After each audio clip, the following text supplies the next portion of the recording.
Nah, masuk ke yang nomor 2 teman-teman. Nomor 2 ini sebenarnya kunci di atas segala kunci. Ini yang membedakan kita dengan orang-orang lain, orang-orang non muslim.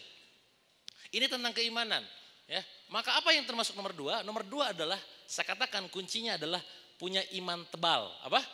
Iman tebal. Kalau nomor 1 adalah hijrah total, nomor 2 adalah iman tebal. Maksudnya apa iman tebal? Iman yang memang dimiliki dengan cara yang sangat kuat. Sekarang saya tanya kalian, siapa di antara kalian yang kondisi Islamnya ya itu sejak lahir? Sejak lahir? Oke, good. Pertanyaan saya berikutnya, siapa di antara kalian yang secara sengaja mencari tahu kenapa kira-kira saya Islam? Sengaja kenapa ya saya Islam? Yang sisanya enggak berarti. Wes pokoknya manutlah sama bapak gitu ya. Artinya kalau bapak Anda Islam, ibu Anda Islam, maka Anda Islam. Kenapa Anda Islam? Dah bapak saya gitu, ibu saya gitu. Oke. Kenapa bapak sama ibu Anda Islam? Dan nenek kakeknya gitu. Terus ketika luhur. Cenah. Artinya apa? Islamnya karena keturunan. Oh enggak, saya makan Islamnya enggak karena keturunan. Terus ini gara-gara pas waktu kecil itu guru ngaji ngasih tahu Islam itu agama benar. Kita harus masuk Islam dan segala macam gini. Banyak tetap cenah. Untung mengambil ngaji, nah orang Islam coba nulain. Bobo Anda masuk yang lain. Benar gak? Nah maka Anda perlu memecahkan permasalahan ini teman-teman. Ya, memecahkan permasalahan kalau orang lain menyebutnya adalah simpul kehidupan. Dari mana kamu berasal? Dari mana? Saya tanya. Dari Allah. Untuk apa? Untuk Allah gitu kan, untuk beribadah. Akan kemana? Ke Allah. Mudah mengucapkannya teman-teman.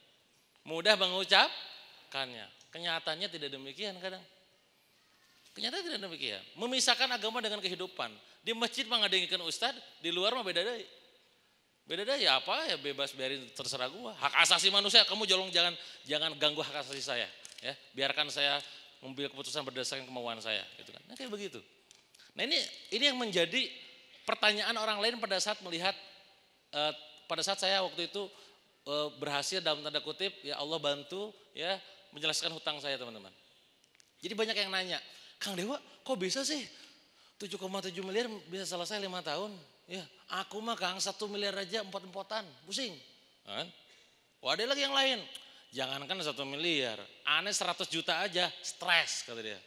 Ada yang kayak gitu mikirnya?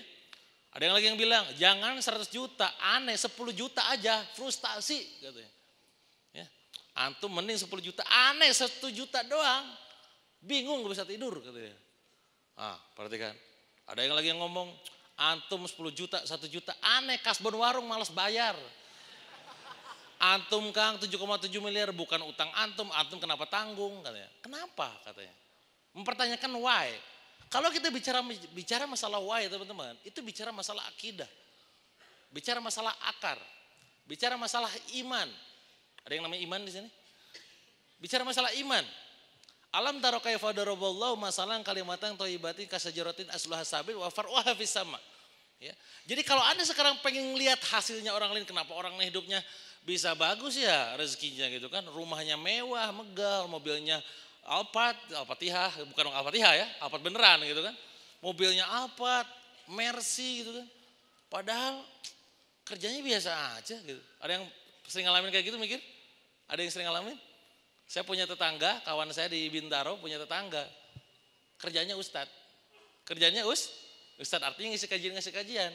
Tiba-tiba ketemu sama saya, nanya, Kang ajarin atau bisnis katanya.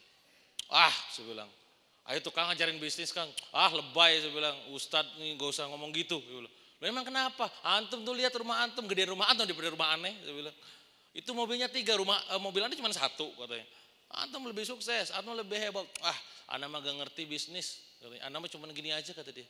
Nah, kenapa tiba-tiba ada orang yang secara keimanannya mentok ke atas, walaupun gak ngerti ilmu bisnis, hidupnya dicukupi sama Allah.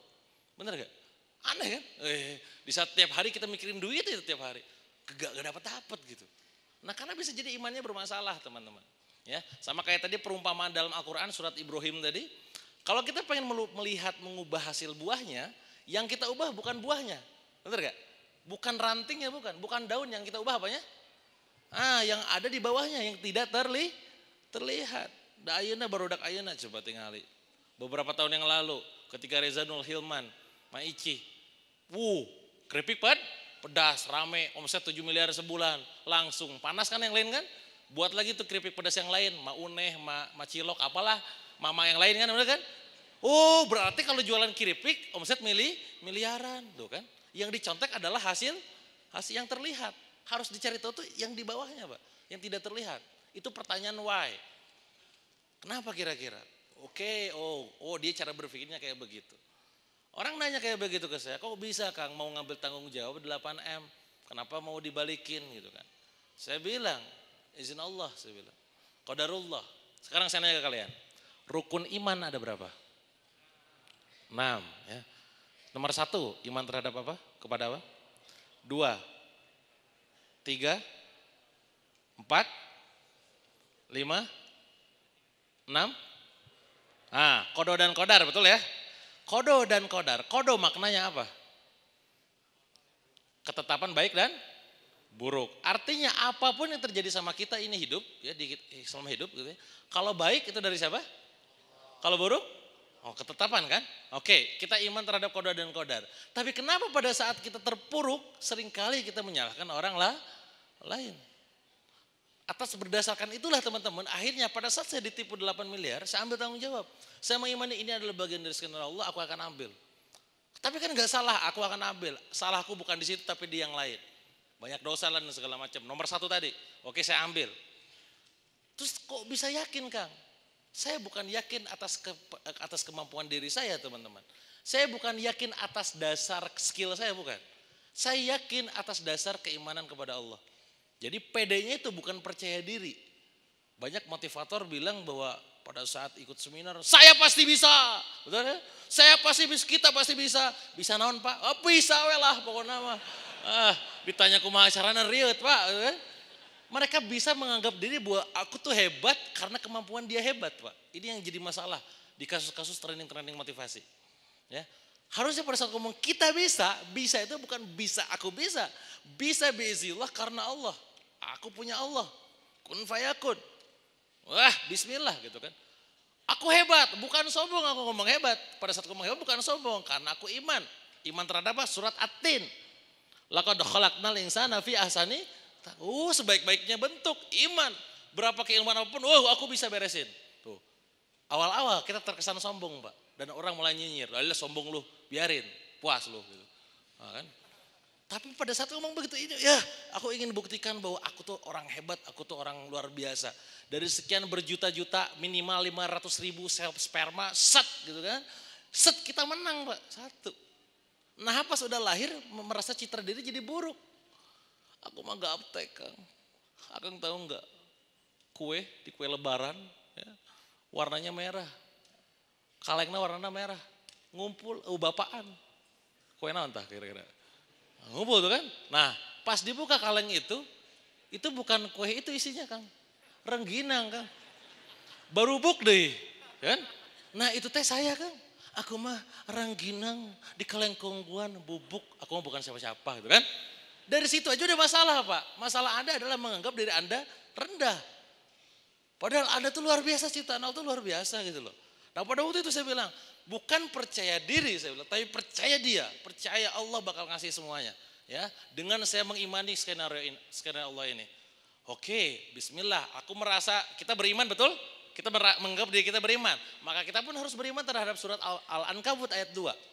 Ahasiban nas ayyatruku ayyaqulu amanna wa hum la yuftanun. Kan? Apakah Anda mengira Anda sudah beriman sementara belum diuji? Kan? Berarti artinya apa? Kalau Anda sekarang mengaku diri beriman, maka siap-siap dengan ujian. Tapi atuh Kang, piraku gede pisan ujiannya ada 8 miliar sebulan lagi paling cuma 3 juta penghasilan. Kenapa tiba-tiba jadi 1 miliar? Nanggung utang orang tua misalkan. Nah, berarti gak iman surat Al-Baqarah 286. La yukallifullah nafsan illa wus'aha. Tuh, Allah gak akan membebankan seseorang di luar batas kemampuannya. Tapi tika iraha Kang. Sampai kapan? Kamu gak iman sama surat Al-Insyirah ayat 78 kalau salah ya. Fa inna ma'al usri yusra, udah kesulitan ada kemudahan iman itu teman-teman. Tapi kumaha carana Kang? Ayo protes coba, perhatikan kan? Kumaha carana Kang? Ya gerak. Kumaha? Gerak. Gimana? Gerak. Dia diam mulu. Ingat, lu gak iman sama surat Ar-Ra'd. Ya, sungguhnya Allah tidak akan mengubah nasib suatu kaum sebelum dirinya mengubah dirinya sendiri. Innallaha la yughayyiru ma biqaumin hatta yughayyiru ma bi anfusihim. Oke Kang, aku mau berubah. Terus gimana caranya nih? Penghasilanku itu cuma 3 juta, utangku tuh 1 miliar. Gimana ceritanya? Gak usah diceritain, Pak. Pasrah aja udah. Ya, bismillah sama Allah kan. Set. Oke, berarti harus ada rezeki yang tidak disangka-sangka. Jackpot rezeki ini, kan? Maka iman surah At-Tolak ayat 2 dan 3. Wa may yattaqillaha ja'al lahu makhraja wa yarzuqhu min haitsu la yahtasib. Ya gimana kayak gimana? Oke, kamu harus nolong orang lain. Tapi kan aku tuh lagi susah, kenapa harus nolong orang lain? Nemen arek oge urang nu ditolong tuh kan. Hayu protes. Betul. Itu teh kita, Pak. Bukan orang lain, itu kita.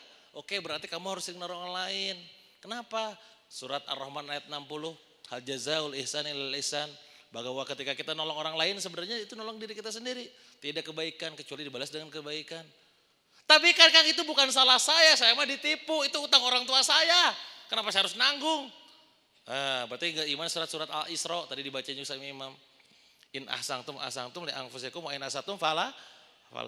Nah ente kieu ayeuna bisa jadi dulu pernah punya dosa. Cuman belum ditobatin.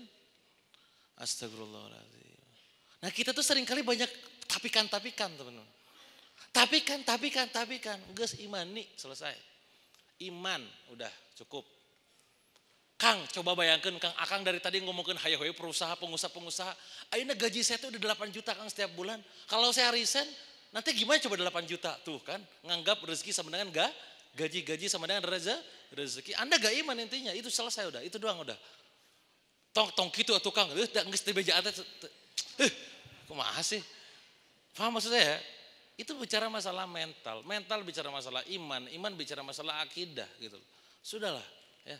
Udah imannya beresin dulu. Maka di sini Anda perlu ngaji, ya perlu mengkaji, menyelesaikan perkara-perkara yang berhubungan dengan akidah tadi. Karena kalau ininya benar, cara berpikir dia bakal nyampe ke sana. Aku pengen sedekah banyak, aku pengen omset kita banyak, bukan karena omsetnya pengen banyak semata-mata sebenarnya. Aku pengen bisa sedekah banyak. Aku pengen bisa dapat profit banyak, bukan karena profit banyak, tapi aku pengen berwakaf banyak. Selesai. Itu goalnya gitu loh. Maka nomor 2 teman-teman, pada saat Anda pengen dapat jackpot rezeki, Anda harus memiliki imanan yang sangat tebal. Keimanan tebal itu, kekuatan keimanan itu akan Anda miliki dengan sangat tebal ketika Anda mengkaji tentang simpul kehidupan. Ya, maka Anda kajilah tentang itu semua. Ya. Nomor 2 itu teman-teman. Ini kisah saya sudah cukup bisa menginspirasi teman-teman bahwa iya kita kalau misalkan sekarang iman ada Allah tenang aja gitu loh. Bisa selesai gitu.